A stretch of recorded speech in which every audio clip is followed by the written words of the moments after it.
உன் பிள்ளைக்கு காது காது முளைச்சிருக்கு சொல்லுது.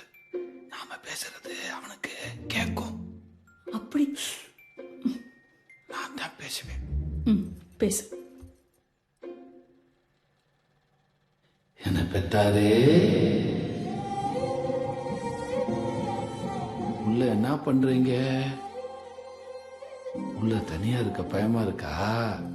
கவலைப்படாத, பாலுக்கு முழுக்க துணையா அந்த மாமா இருப்பேன். நீ அம்மான்னு கூப்பிடறதுக்கு முன்னாடி மாமான்னு தான் முதல்ல கூப்பிடணும்.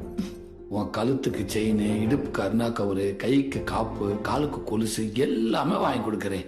நீ நானும் தீபாவளி பொங்கலுக்கு ஒரே மாதிரி ட்ரெஸ் போட்டு சும்மா கலக்குவோம். மாமா மாதிரியே பேசணும், மாமா மாதிரியே சிரிக்கணும், மாமா மாதிரியே நடக்கணும். இதெல்லாம் எதுக்கு உன்ட்ட சொல்றேன்னு பாக்குறியா? நீ என் மருமக மட்டும் இல்லடா, என் அப்பன்.